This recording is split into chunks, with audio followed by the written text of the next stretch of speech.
Ouverture prochaine d'une colocation Alzheimer. Ça se passe à Erquinghem-Lys, c'est près d'Armentières, dans le département du Nord. Bonjour Christophe Léger. Bonjour. Merci d'être dans ce studio. Vous êtes le directeur de l'association Famille Solidaire dans les Hauts-de-France qui porte ce projet. D'abord, qu'est-ce que c'est une colocation Alzheimer? On peut avoir des images, des idées dans la tête, mais qu'est-ce que c'est? Une colocation Alzheimer, en fait, c'est avant tout un domicile, mais un domicile partagé, comme le vivent les étudiants, c'est-à-dire un domicile où chacun a sa chambre, mais où on partage des espaces communs, notamment le salon, la cuisine, la salle à manger. Mais ça veut dire que des personnes ayant des troubles cognitifs vivent ensemble et sont laissées entre elles? Alors, elles vivent ensemble, oui, mais elles ne sont pas laissées entre elles seules.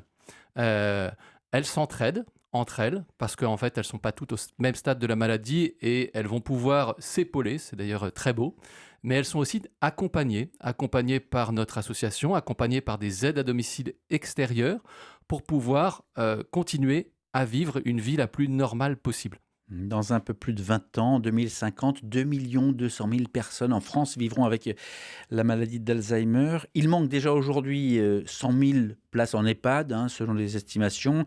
Et puis, il faut allier à ça le fait que la très grande majorité des Français, plus de 80%, veulent vieillir à domicile. Ça, finalement, c'est l'équation. Et ce que vous proposez, c'est une solution à cette équation.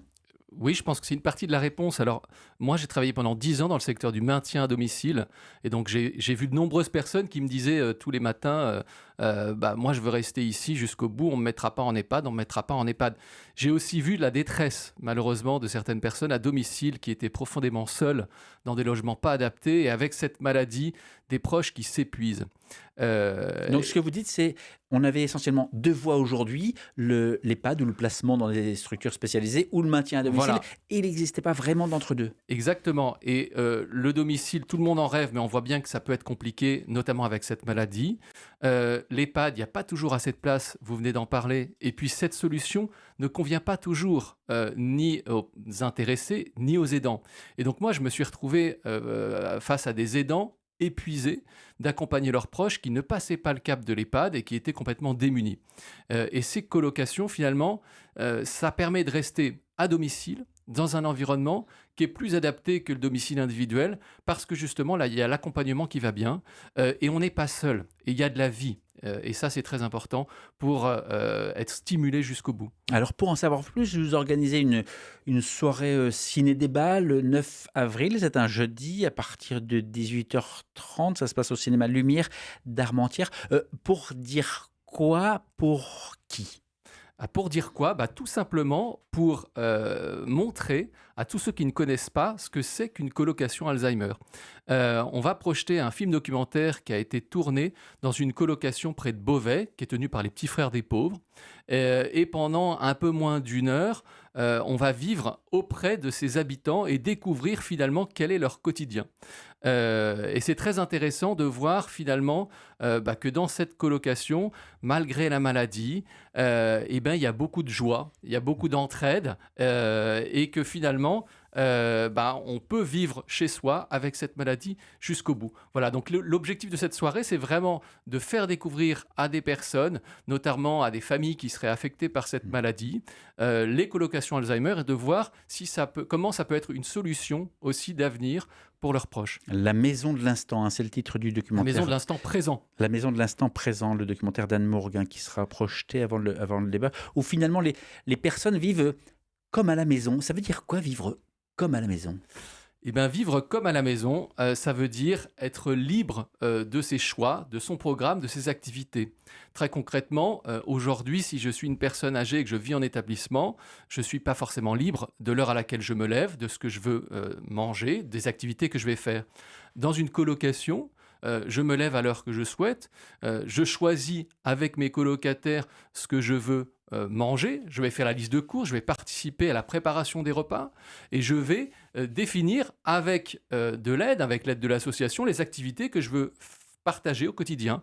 Voilà, on ne m'impose pas un programme. Et donc ça change beaucoup de choses parce que finalement, les personnes restent dans un environnement qui est le leur et restent libres de leur choix jusqu'au bout, ce qui permet vraiment qu'elles soient actrices de leur quotidien. Mais ça veut dire aussi que si prise en charge médicale ou si intervention médicale doit y avoir, eh bien, un réseau existe et présent. En fait, c'est du domicile. Donc, effectivement, les soins médicaux, ils viennent à domicile, comme quand on est tout seul chez soi. Donc, il y a des services d'aide à domicile qui interviennent 24 heures sur 24. C'est tout l'intérêt de la colocation, c'est de pouvoir mettre en commun ces aides à domicile pour réduire la facture, afin de s'offrir, entre guillemets, une présence continue. Et en plus, il y a le passage du médecin, il y a le passage de l'infirmière, il y a le passage du kiné, de l'orthophoniste, selon les besoins. Vous parlez de facture, vous avez une idée du prix finalement pour un colocataire? Oui, alors la colocation Alzheimer, c'est pas donné parce que l'accompagnement coûte cher. Mettre suffisamment d'humains en face des humains, ça coûte cher. Mais néanmoins, c'est pas plus cher qu'un EHPAD. Pour vous donner un ordre de grandeur, ça va être entre 2 000 et 2 500 euros par mois, par habitant, de reste à charge. Ce budget final, finalement, il dépend aussi des aides individuelles que peuvent percevoir Et là, la vous personne. savez accompagner Voilà. les uns et les autres pour justement percevoir ces aides qui, certaines fois, eh bien, passent sous les radars. Absolument, absolument. Dans l'association, on a une travailleuse sociale qui est là pour ça, pour accompagner les familles et les aider à constituer les démarches nécessaires pour payer le moins cher possible. Combien de places à Erquin-Gemlis? 8 places. Vous en êtes où? Aujourd'hui, on a 4 familles identifiées. Il nous reste à peu près la moitié des places. Donc voilà, il est encore temps de rejoindre le projet pour ceux qui sont intéressés. Vous nous parlez depuis tout à l'heure des colocations Alzheimer. Finalement, c'est une colocation et certains pourraient se dire, mais si ça devait fonctionner, ce serait déjà présent. Pourquoi est-ce qu'on vient nous apporter un modèle qui n'est pas encore développé? C'est une très bonne question parce que depuis 50 ans en France, on a développé des politiques publiques sur soit le domicile individuel, soit le placement en établissement, et plutôt en gros établissements. C'est un choix de société qui a été fait ainsi. Il ne s'agit pas de taper sur ce qui existe, ça a le mérite d'exister. Mais quand on regarde un petit peu ailleurs, en Allemagne par exemple, on trouve 3700 colocations Alzheimer. Et ça fonctionne très bien. En France, on en a une idée? En France, on en a à peine 70, dont 40 qui sont tenus par un seul opérateur dans le Morbihan. Donc voilà, il y a encore du chemin. Et pour que ça avance, il faut lever un certain nombre de freins et il faut de l'appui politique.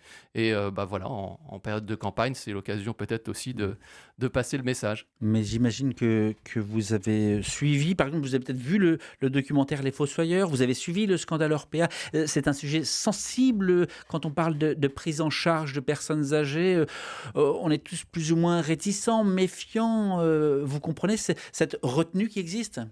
Oui, justement, c'est bien parce que justement aujourd'hui il y a de la défiance, il y a de la méfiance par rapport aux grosses institutions que les Français veulent rester chez eux.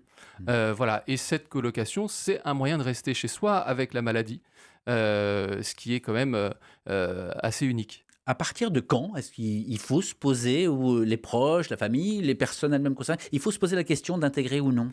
Alors j'ai envie de dire pas trop tard. Voilà, pas trop tard pour que l'emménagement soit choisi et non pas subi. Pour pouvoir ouvrir une belle page de vie dans la colocation, participer aux activités, c'est mieux d'y arriver quand la maladie n'est pas encore trop installée parce que on pourra y créer des souvenirs. Voilà. Après, c'est une décision personnelle. Évidemment, c'est du domicile, mais ça implique un déménagement. Et donc, forcément, parfois, cette décision prend du temps, jusqu'à temps que les aidants familiaux tiennent. Voilà, on reste au domicile individuel. Et puis ensuite, c'est souvent les aidants qui donnent un petit peu le timing. Si on prend un tout petit peu de recul, quels sont les enjeux actuels, les perspectives d'évolution de cette offre d'habitat pour les personnes atteintes aujourd'hui de troubles cognitifs? Aujourd'hui, malheureusement, il y a assez peu de projets. À ma connaissance, dans la région, on est 2 associations à porter ce type de projet. Nous, on essaye, avec l'aide de la Fondation Médéric Alzheimer, d'accompagner des porteurs de projets partout en France pour développer ce type d'habitat le plus largement possible.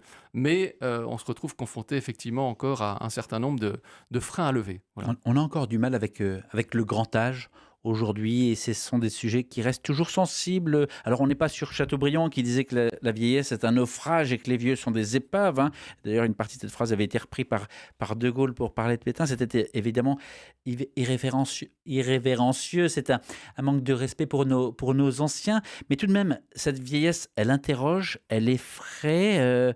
D'ailleurs, la France s'apprête à légiférer sur la fin de vie parce que ça pose la question aussi de la fin de vie. C'est la fin des ambitions, la fin du devoir plaire ou séduire quand on est en grand âge, la fin, diraient certains, du surmoi et du cadre. Mais pourquoi est-ce qu'on a du mal aujourd'hui à traiter de ces sujets de nos anciens et de les regarder avec transparence et bienveillance? Mmh. Parce que, alors je crois qu'il y a un sujet, c'est de voilà, mettre suffisamment d'humain en face d'humain. Ça prend du temps, ça coûte, hein, à notre société. Aujourd'hui, voilà, c'est des choix aussi qu'il faut assumer pour accompagner bien jusqu'au bout. Moi, ce que je peux dire, c'est par rapport à la phrase de Chateaubriand, c'est que, encore une fois, dans nos colocations, je constate que oui, il y a des moments difficiles, mais il y a aussi beaucoup de joie, beaucoup d'entraide, beaucoup d'amour. Et que finalement, voilà, souvent on connaît pas bien cette maladie, mais quand on y est confronté au quotidien, on voit aussi tout ce qu'elle a de beau. Alors, je parle de joie parce qu'en fait, les personnes souvent avec la maladie sont aussi un peu débridées. Et donc, elles chantent notamment beaucoup. Et je peux vous dire qu'on a vécu déjà dans les colocations qui sont ouvertes des sacrées soirées avec ces personnes. Voilà. Quand vous dites les colocations qui sont ouvertes, ça veut dire qu'il en existe déjà. Là, il y en a une donc qui est en projet d'ouverture. Et quels sont les projets futurs? Oui, alors il y a une colocation qui est ouverte par l'association Famille Solidaire en Alsace.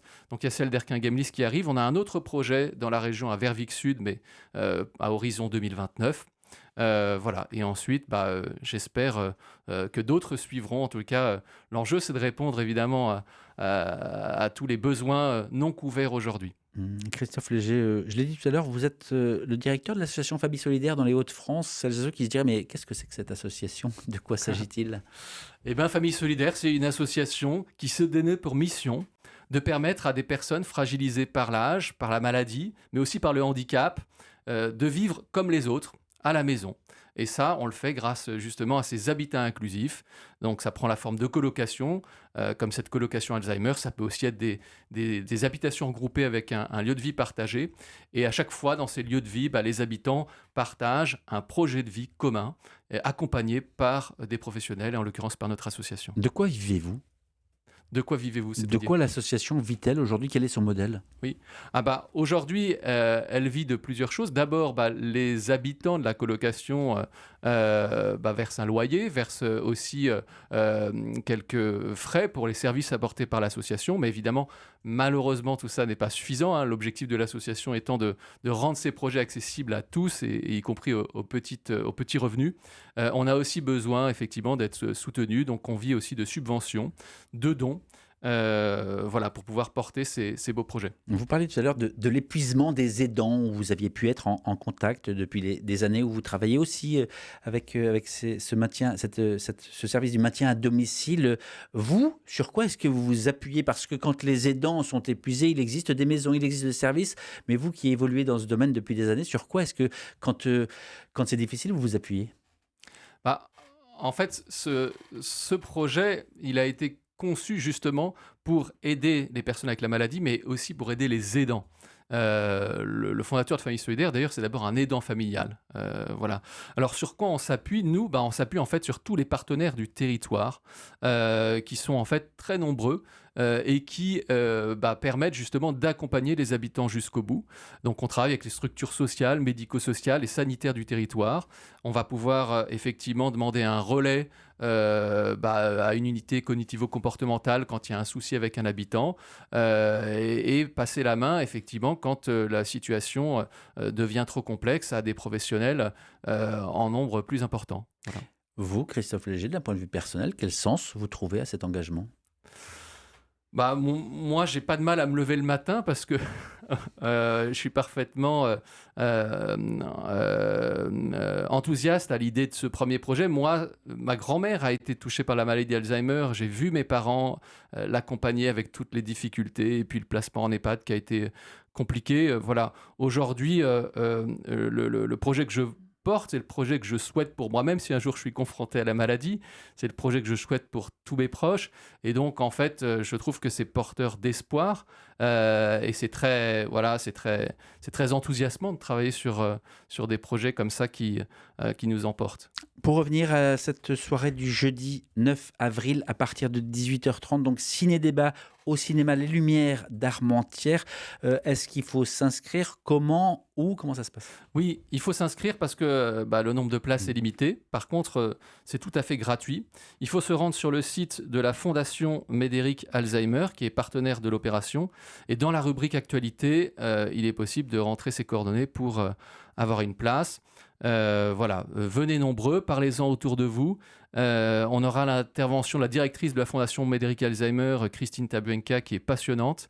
Et je pense que, que vous soyez concernés de près ou de loin, vous passerez un bon moment. Et alors, pour conclure, parce que j'ai utilisé une citation qui peut paraître un peu difficile pour certains, j'en ai une dernière. C'est Christiane Singer qui dit « Moi, j'ai une confiance immense dans le vieillissement parce que je dois à cette acceptation de vieillir une ouverture qui était insoupçonnable et qui était insoupçonnée si je n'avais pas eu l'audace d'y rentrer. » Ça vous parle?